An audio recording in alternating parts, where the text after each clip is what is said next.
I am a senior journal for Sotero signing in.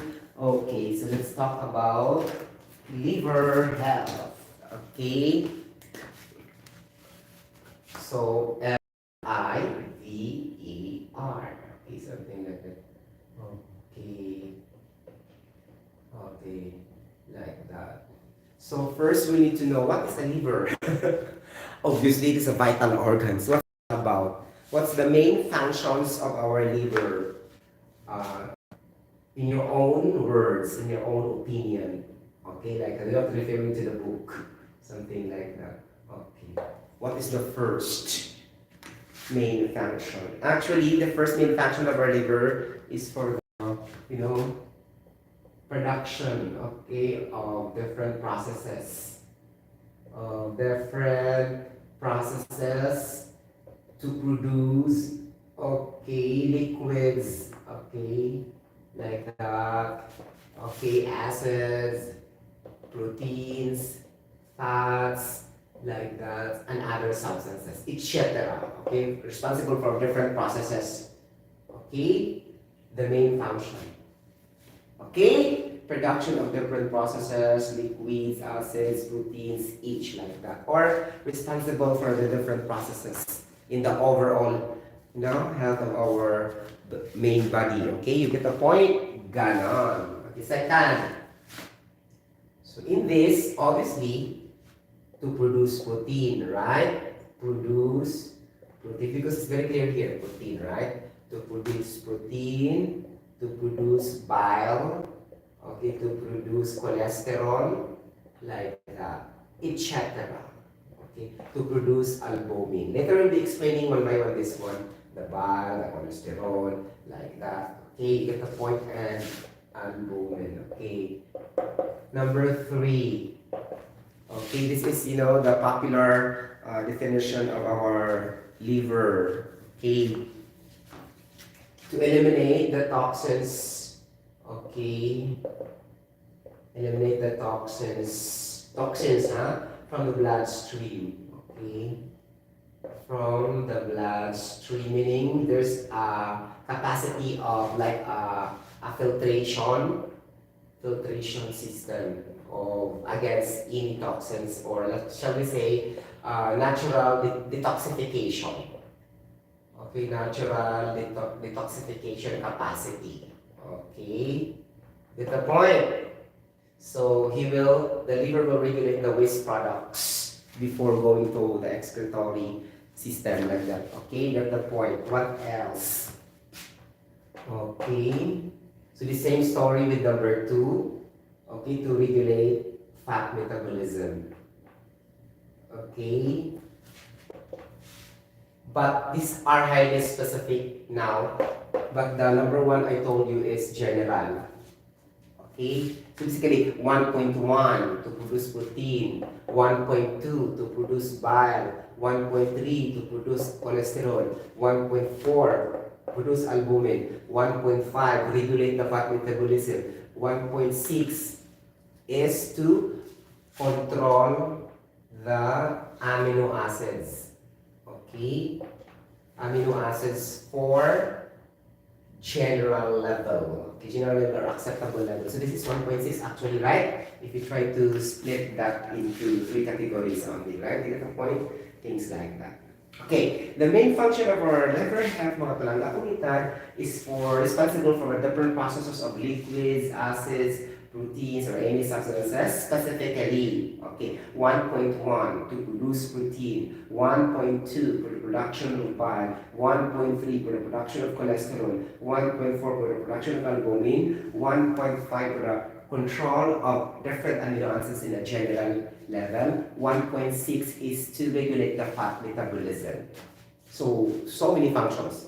And the special function is to eliminate or reduce the toxins from the bloodstream by a filtration system or natural detoxification. Okay, so if your liver will not function more or less, that would be critical. Okay, because of this number 2, eliminate the toxins from the bloodstream, because toxins are waste products, okay, that involves unwanted substances, antigens and everything. So if this liver cannot get rid of this unwanted substances in the problem, it will be damage and problem. We could not have a good health. Get the point? Something like that. So this is the main function of our liver. Okay. Ganon. Okay. Now let's discuss one by one na. Okay. Actually, other proteins also. Okay. But not yet not yet mentioned, but a lot. Okay. Get the point? Apil na itong bilirubin. As I discussed a while ago, right? Okay. Apil na itong mga creatinine. Okay. Get the point, and others. So this is very detailed actually. Okay. That's why there's a study for this specific devoted for the liver, that is hepatology, something like that.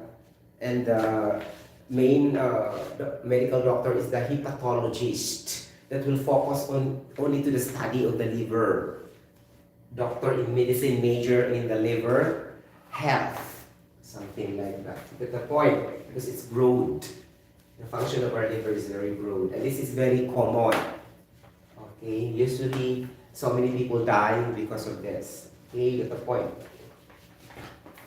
Okay, usually men, okay, are diagnosed with liver disease, something like that. Okay, what are the associated factors and causes if we have a liver disease? But before that, we need to discuss first. Okay, the first thing we feel is symptoms. If that is a fatty liver only.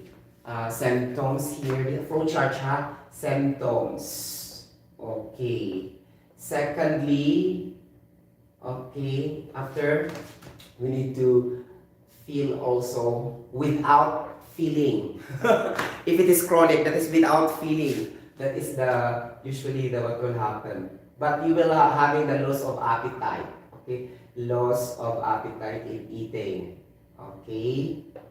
So what are your symptoms usually? Abdominal pain. Okay. Like this. Abdominal bloating. Yung burot imong tiyan. Just like a balloon. Okay, abdominal bloating. Okay. Ascites. Okay, ascites meaning, the difficulty in breathing, the painful at the back part of your body, something like that. Indigestion, poor digestion, and edema. Okay, the swelling of your bones, ankles, cartilage, joints, ligaments, spinal column, skull, everything about the bones. If there's swelling, okay, that is edema, something like that. Okay, edema like that. Okay, and then mamanhood. Okay, mamanhood, and then murag itusok-tusok imong palm with a dagong. Carpal tunnel syndrome, and peripheral neuropathy, and also usually also the diabetic neuropathy. Okay, it's included here, huh? You get the point. So gravitational connections, guys, no? Okay. Okay, that is the abdominal pain, and then there's not only that, also fatigue. Okay. And then discoloration of the skin turns into yellowish jaundice. Okay, and the discoloration of your urine, brown, because mainly of bilirubin and creatinine. Okay, something like that. So this is the symptoms. Okay, got the point. And overall, you will lose the appetite. Okay, then you will go to the doctor here, doctor for medical exam. So there will be a blood test and the urine test. Okay.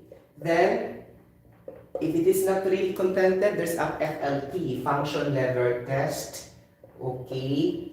Liver ultrasound test or CT scan of your digestive and the liver part. Okay. CT scan Okay, and liver ultrasound.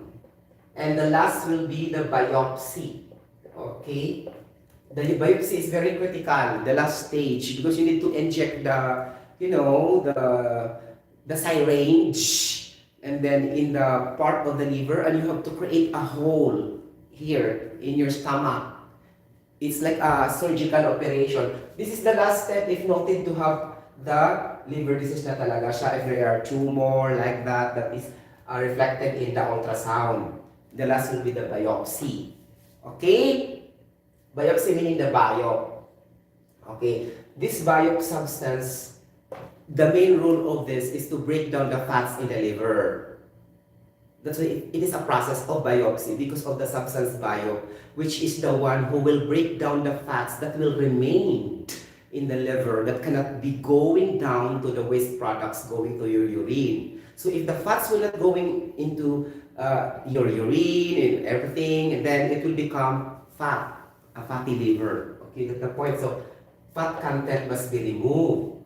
Okay, like that. You got the point, mga palangga akong hitad. That's gonna be the case. Okay, mainly the cholesterol.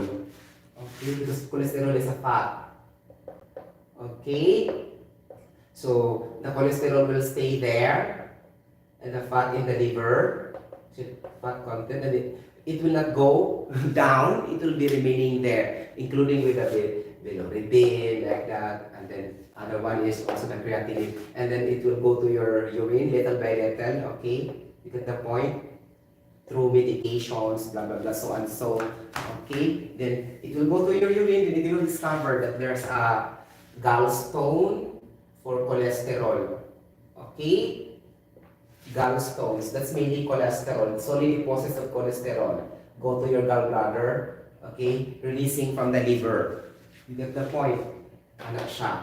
Okay, so this will be the tests to determine if you have liver disease. Okay, that's the point. Now we need to state the leveling. Okay, you know the point. These are the symptoms, right? And this is the diagnostic tests. Okay, to prove what are the medications or prescriptions to be done, like that. This is only a cure part already here after diagnostic noted that you have. If you don't have, then you go to the prevention. Okay. So we have two, prevention and cure. Okay? Cure is more on the diagnostics already, ha? Okay? Get the point. So we so that the doctor can prescribe or with our surgical operations, like that. Okay. So we don't want to be in the cure. We should be in the prevention. Okay? But the sad thing, we already enumerate the symptoms kasi eh. Okay?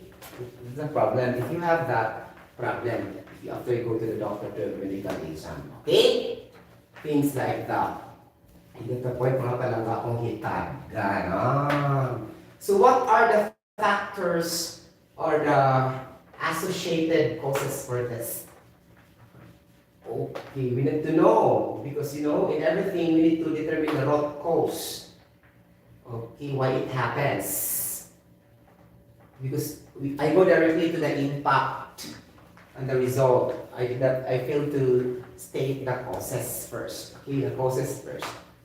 Get the point? Ganon. So, it's gonna be 4 to 5 really are the causes. Okay, the first will be, factors, causes, the liver disease. Okay. Factors number 1. Okay, high blood pressure. Okay, high blood pressure. Okay, since high blood pressure is talking about also with the heart, with the sugar, with the fat. That's why we have the symptoms first, the diabetic neuropathy. Okay, it's related to sugar. You got the point? Ganon. So we have, okay, obesity and overweight. Okay, overweight. Number 3 is very obvious, right? Suffer from diabetes. Meaning to say, diabetes and liver cancer are directly related with each other. okay, suffer from diabetes, and this diabetes is type 2, huh? Type 2. It's not type 1. Type 2 diabetes, or what we call as diabetes mellitus. Okay, the doctor will say this to you if it is type 1, type 2, like that, blah, blah, blah. Okay, so these are the factors associated. Okay, high blood pressure, obesity, overweight. Okay, suffer from diabetes, type 2 diabetes, diabetes mellitus. Number 4, what else? So, very important, high cholesterol level. As I told you. Obviously, because it's one of the job of our liver is to regulate the cholesterol level. Okay? So that it will not become a gallstones later on if it will go to the gallbladder. Right? Actually, it's not really the cholesterol that will make a gallstone. There's a lot of salts also. But it happens that large amount is due to cholesterol. Okay? You got the point. So high cholesterol level. Okay. Okay, what else? The number 5 is high alcoholic content. High alcoholic content. 5. These are really the causes of liver disease. If we speak about sugar, that is under number 2 or under number 3. If we talk about high carbs, it's also under number 2, because obesity and overweight. Right? So, if you talk about alcoholic, that is number 5. So, did you maka-escape po? Oh, high blood pressure, so it talks about the heart. So, these really the factors of liver diseases. Again, high blood pressure, obesity and overweight, suffer from diabetes type 2, diabetes mellitus, high cholesterol level, and high alcoholic content. These are the causes of having a liver disease. Okay, things like that. Now we need to categorize the flow of the disease. Okay, so that we can easily correct. Okay, how to prevent, so that we will not trust the diagnostic. Okay, but the point is, mungangayat akong na-adjud diagnostic. Okay, that's the point. So it's very difficult to solve. Okay? We have already, right? So things like that. Okay, ganon. Pwede siya mga palangga kong hitan. Okay. Okay. Kung ka naman ma-erase, it's very difficult to erase. Wait, what's happening for this? The red marker is very hard to erase. Why? I don't know. Too much, huh? Oh my gosh! Okay. Now, so we need to have reversible and irreversible. The reversible meaning we can do something in order not to intensify or not to make the liver disease or not to have the cancer. It will be stopped. The irreversible is too late. Okay? More or less, you will die because it's cannot be treated anymore. Even though how medications, even though surgical operations, it's too late. So meaning to say it's already in a stage 3 and stage 4 of the cancer. Something like that. Okay? But stage 1 and stage 2 can be accepted, but it's still difficult. Okay, you got the point. Ganon. So we start for a healthy fat liver. This is the healthy liver. Healthy. Okay, like this. Okay. Then banding, the size will enlarge. Okay, a little bit because of cholesterol or whatever, toxins there that, that this liver cannot perform anymore. Okay, because the biop substance can no longer help. Okay, by the way, biop is a substance to break down the fats. Okay, it's in the liver. Okay, now this also cannot function the biop if there's no lipase enzyme to activate. Okay, this lipase enzyme is coming from the triglycerides. Okay, because this is the enzyme to produce triglycerides in breaking down the lipids. Okay, and this is also the same enzyme that will activate the biop to break down the fats in your liver. So, since cholesterol is one of the fats, this cholesterol also will be broken down and will be eliminated slowly. But the problem is, if your liver cannot function very well, these fats cannot be broken down into waste. Okay, so this bio cannot do anything. You got the point if your liver is already damaging. Okay? Because the biome is just only a substance to break down the fats accumulated in your liver. What if your liver is no longer healthy? So the biome cannot do anything anymore, even though how effective he is. Something like that. You got the point in breaking down the fats in your liver. So you should not abuse your health. Because we should be thankful to God that there is already a biome substance that will help to break down the fats, that will to be filtered by our liver in the first place. You get the point? And things like that. Okay, so your liver now will become fat. Okay, this is fatty liver. Okay. Then the fatty liver can be categorized into two. We have the EFLD and the NAFLD. The NAFLD is for sa mga palahubog. Ang FLD sa mga palahubog. Alcoholic fatty liver disease. To those people who love to drink whiskey, beer, wine. So, this is the cause of their fatty liver. Okay. For the NAFLD, non-alcoholic fatty liver disease, these are for the people who loves high carbohydrates. Always eat white rice 4 times a day, 5 times a day, or refined foods, love sugar, love sweets. So these are the causes of NAFLD. Okay, but there are also people having both AFLD and AFLD. This is the dangerous. It's only good that you are only having AFLD. You don't have AFLD. What if you have the two? So nga ang atong liver. You get the point? So an identification is, I told you, the bloating. The stomach that's very, very big. For now, you don't have that before. But when you reach 60 years old, go to the doctor. And that's the time. Okay, you get the point. Because I told you, chronic disease will never feel anything at first. Okay, as if no symptoms at all. You are only losing the appetite like that. But losing of appetite is not a symptom. What we mean of symptoms meaning suffering, pain, like that, okay? Or any signs of abnormalities with regards to your body, something like that, okay? Now, this EFLD and AFLD will trigger to become NASH. Okay, NASH, which is also under the NASH, and after the fatty liver, NASH na siya. Okay, we need to say hepatic steatosis. Wow. Steatosis meaning the disease with regards to fat. Because fat is chato. Adding is the disease of a fat. Driven by the fat. So, steatosis. Hepatic is the liver. That's why hepa. Because that means liver. The person who studied the liver is hepatologist. The process is hepatology. Something like that. You got the point.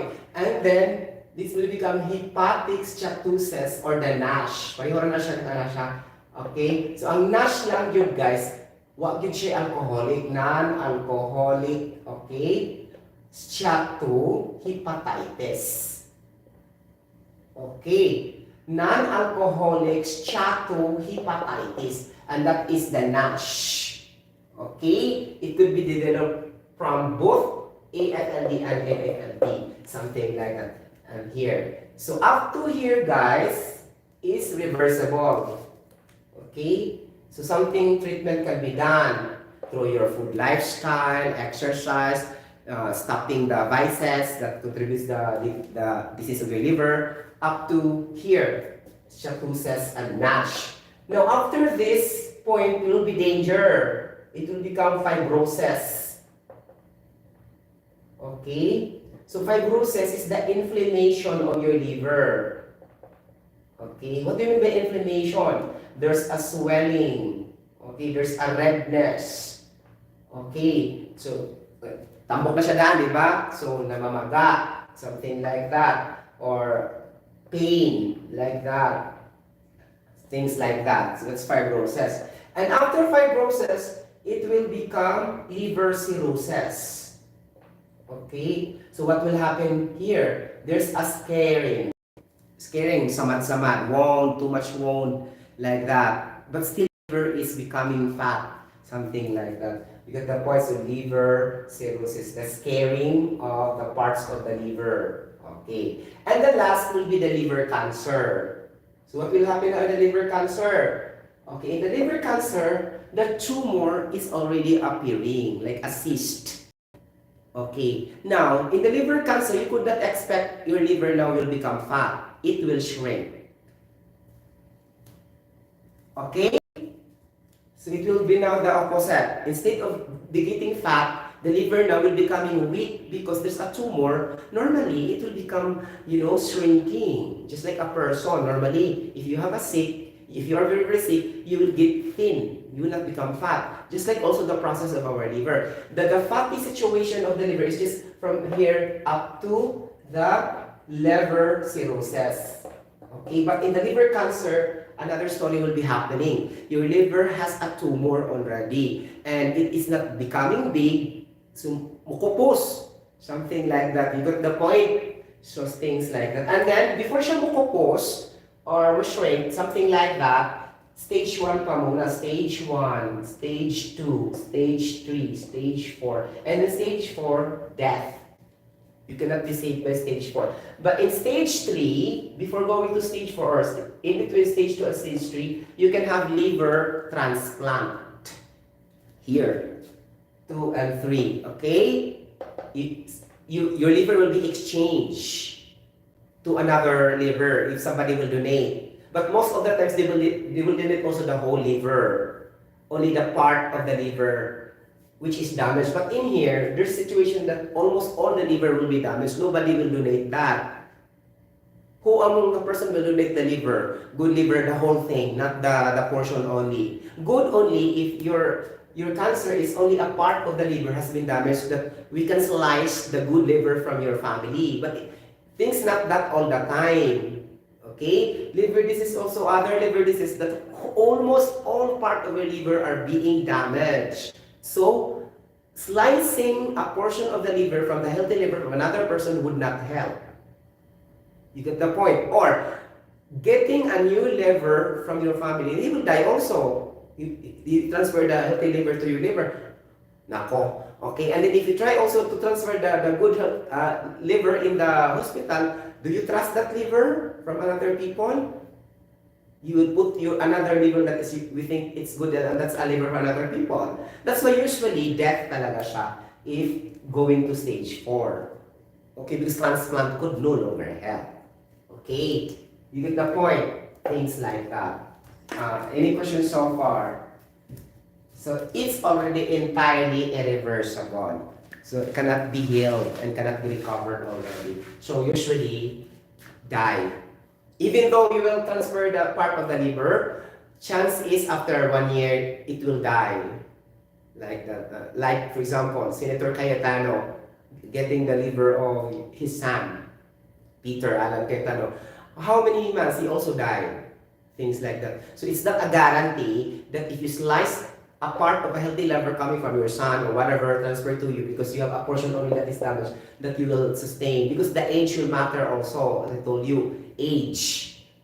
If you are very, very old, you cannot also sustain for the, maintaining of the recovery of your liver. It is only good if you have already the fatty liver at the age of 20 or 30, but it will not be developed at that time because chronic disease is not quick.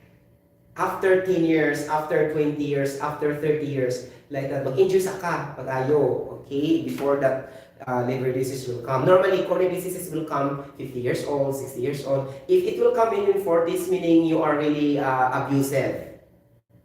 Because usually that is age-dependent ang mga chronic disease and no symptoms at all. Something like that. Okay?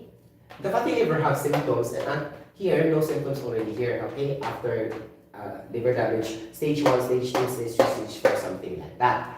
That's very clear, right? Now we need to go now to the corrective measures and control measures so that we will not having the fatty liver. Because the fatty liver is the initial stage of the inflammation until up to the liver disease, right? So in my case, before in 2018, I have NAFLD.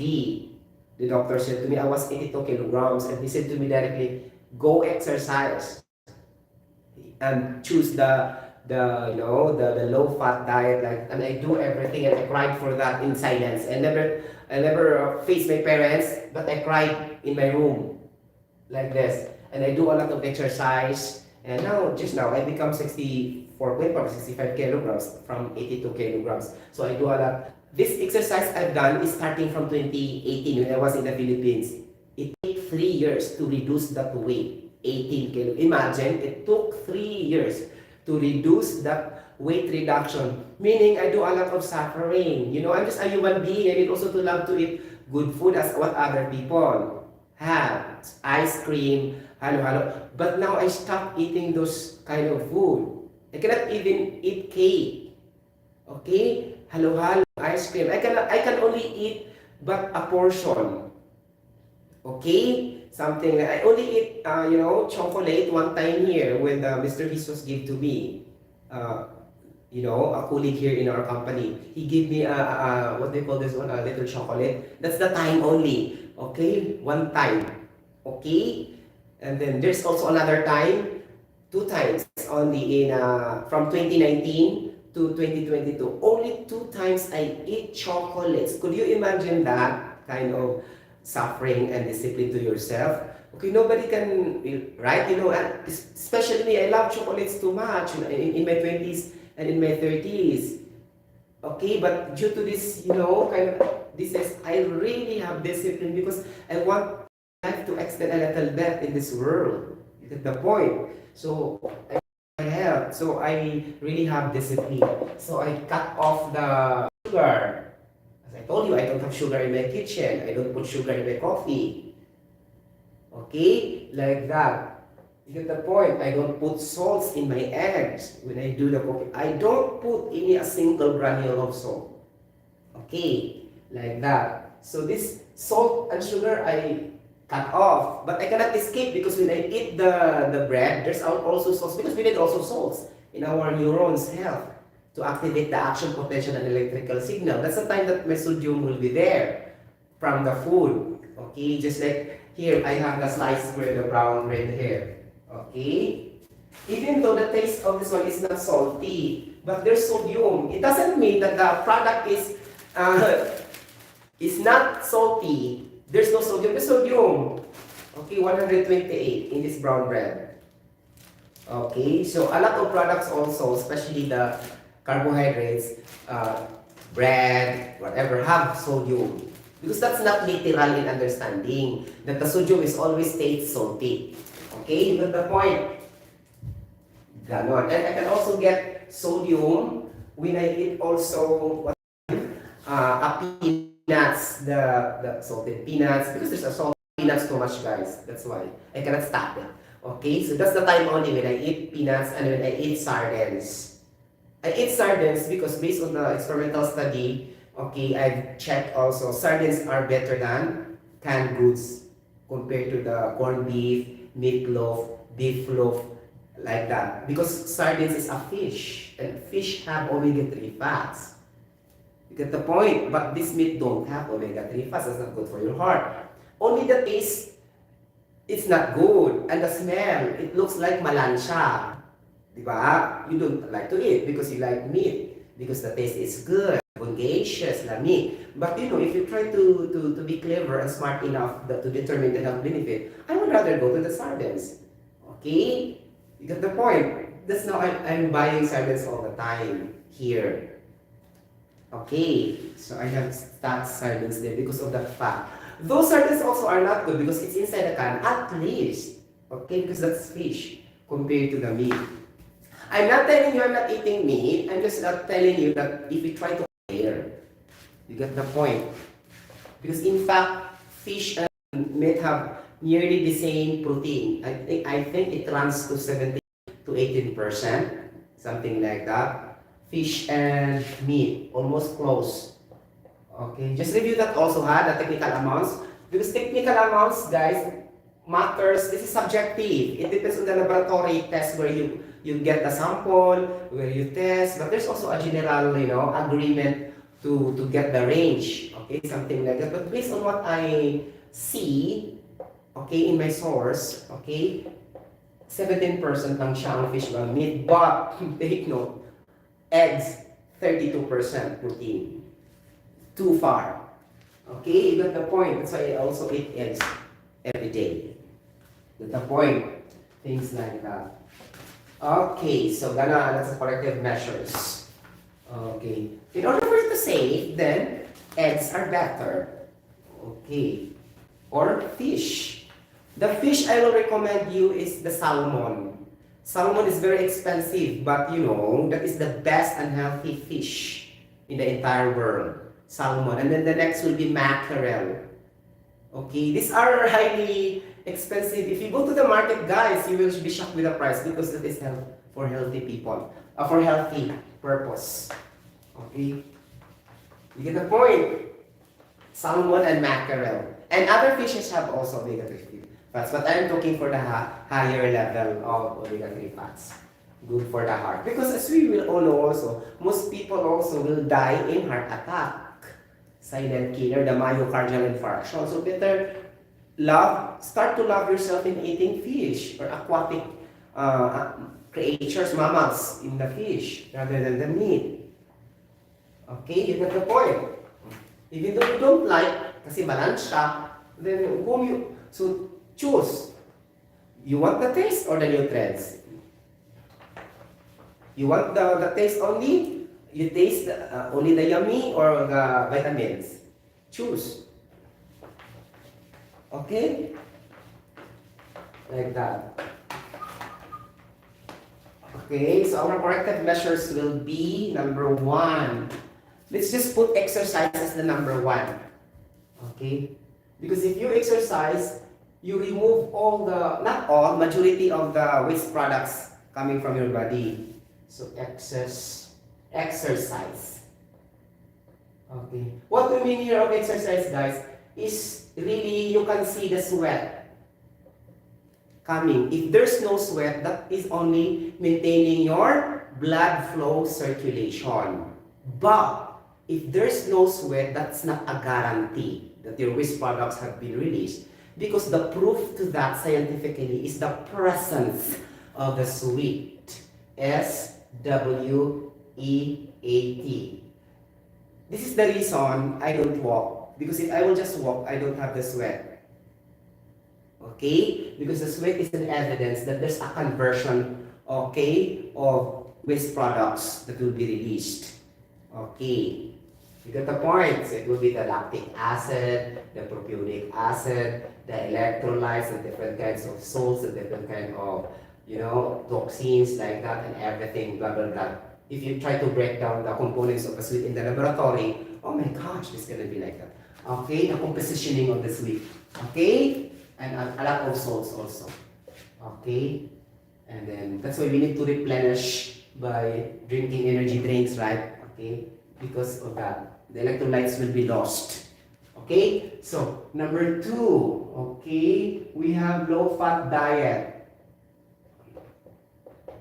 So low-fat diet meaning it has to do something with not only for the carbohydrates, okay, and refined food and the milk, low fat. Okay, it's also considering here the sugar. Okay, sugar, carbohydrates, like that. You get the point. Ganon. Okay, so refined sugar and high carbs go to the low carb. Something. This is what we mean the low fat diet, Okay, you get the point. Or just equally the same with low sugar diet. It's just the same. There's no question. Okay, you get the point. Number 3, avoid alcoholic beverage. Avoid alcoholic beverage. I'm not telling you to stop, just avoid. Okay, alcoholic beverage. Okay. So at least you will only drink half of the glass. Okay? Okay? Because if you drink a lot, So mahubog ka, there's a tendency it will go to your neurons. So you will be develop also neurological dysfunction. Muna kasagaran sa mga palainom, dali kayo mabuang.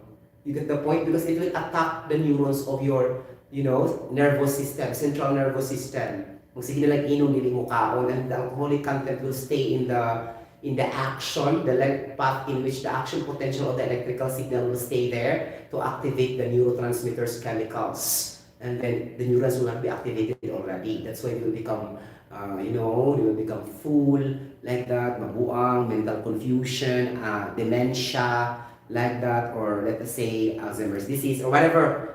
It talks about the data storage of the information will be lost. Memory will be lost and everything. Okay, the right decision making will be lost also. You cannot think properly. It's about neurological, functions. Okay. So it's gonna be like that. So if you can control, if you don't control, it's up to you also. As long as you can do the occasional, or let's say like that. Okay. So if you want really always, then you can cut off to half glass, something like that.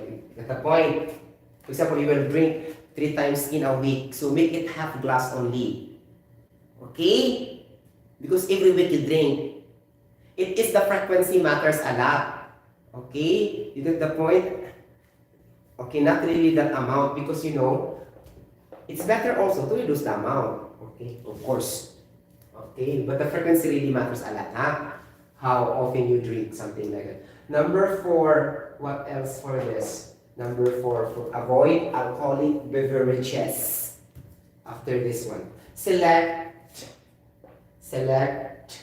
fruits and vegetables. Fresh fruits and vegetables, and avoid processed foods. This is number 4. Number 4 is related to 1 and 2, but let's be specific. Okay, here.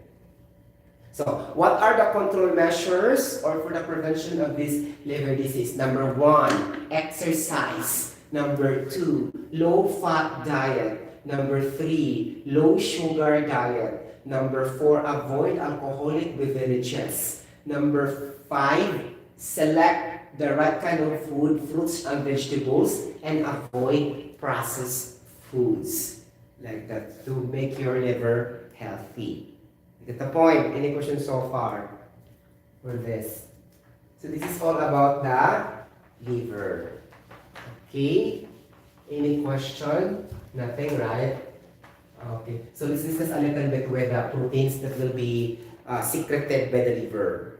Okay? Wait. Let's go first with the albumin. Guys, makahilak di ko ng albumin. If I will try to remember my father who died in, liver cirrhosis. That's why I love to blog also, because we have the family history regarding this, this kind of disease. And it's easy for me to discuss also, because the doctor will communicate with me, something like that. Because I'm watching my father in the hospital, I'm sleeping also in the hospital as the youngest of the son, because at the time, my brother and sister are working, they are not in the home. I'm only the one left in my college days. Okay, you get the point? Because my father was, diagnosed with that kind of disease. Guys, the water is mixing with the blood. And then in his respiratory, oh my gosh, I will never watch, because they put the hose and then they cut somewhere here in the lung part of my father. Something like that. I will tell you why. Okay? Now. Okay. Okay, now. So according to the research I've done based on different sources, they are really agreeing with each other. Harvard University Public School of Health, University of Michigan Health Department, WHO, CDC, according to my sources, I really merged their information. They are really agreeing with each other. So the best food aside from fish is egg. You know egg?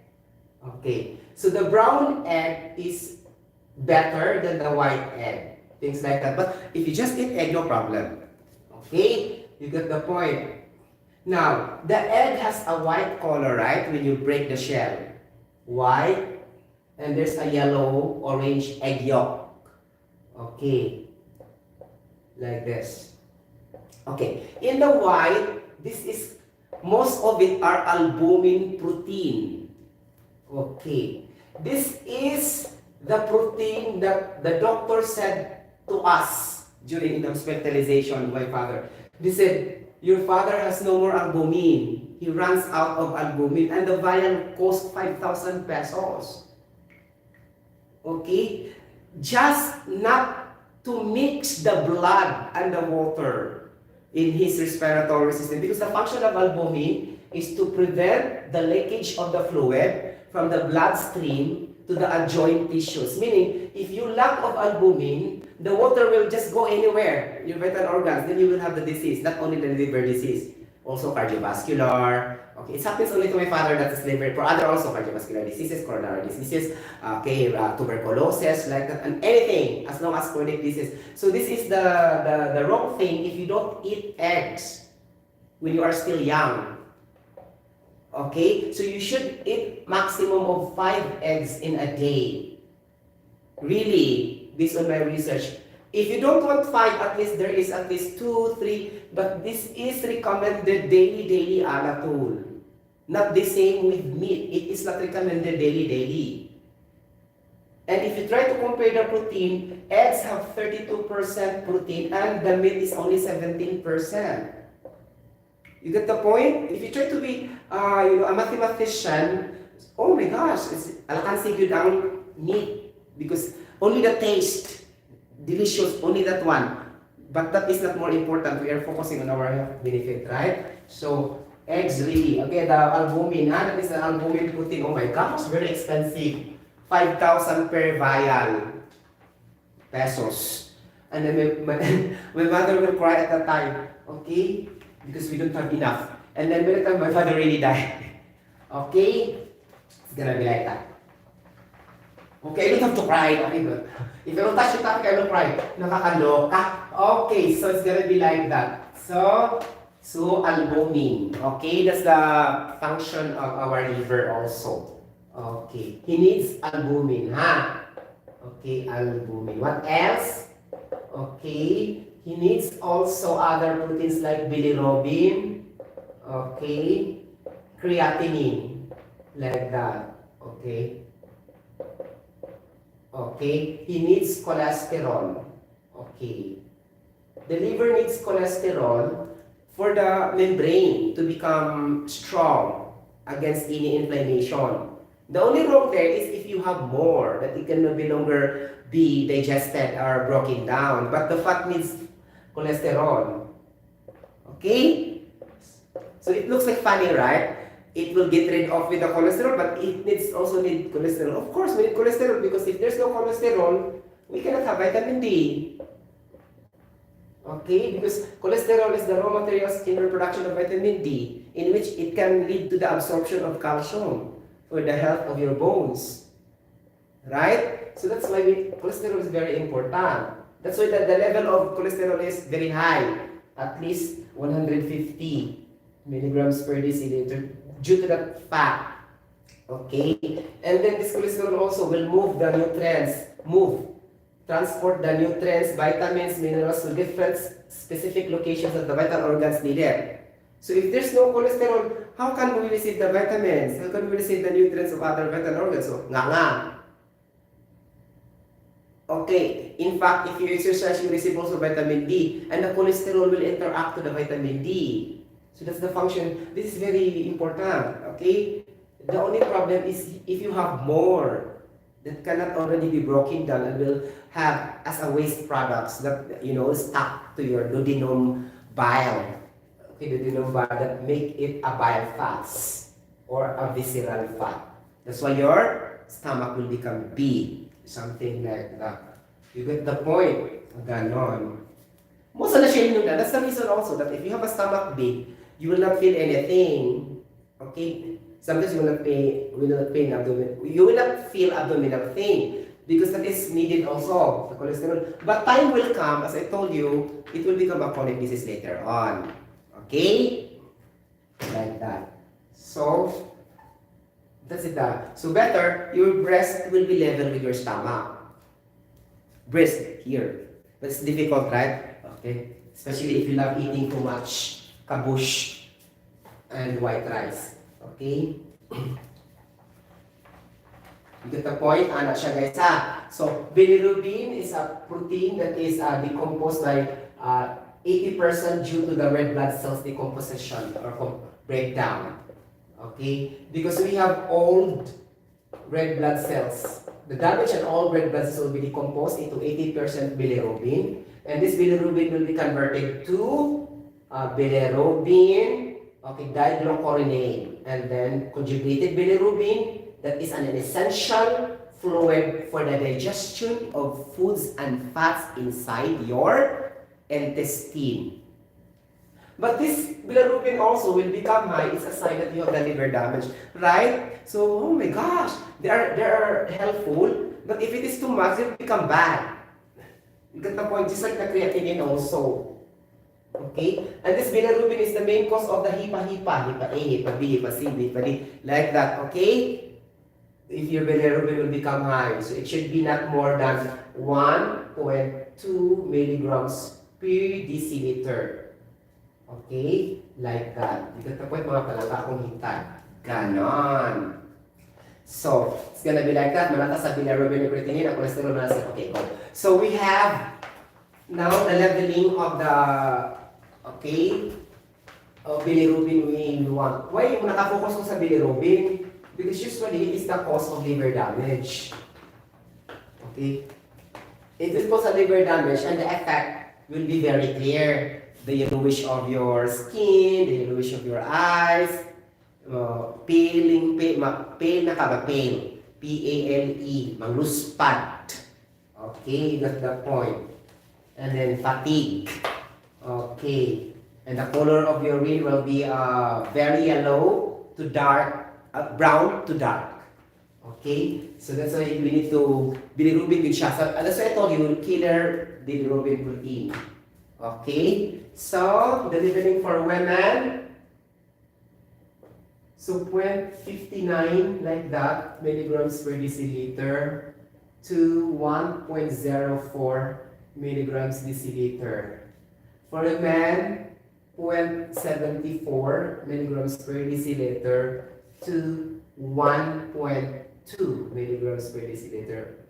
Like that, okay? So that's why the range will be 0.3 to 1.2. Okay. So beyond that is a problem already. Okay? You get the point? So we have a different range of the correct level of the bilirubin protein. You get the point? Ganon. Oh, kaya mo siya identification, guys. You got the point. Sa atong urine sample. Okay? Ganon. Okay. And then sa blood sample also. You get the point, walang palangga akong hitad. Okay?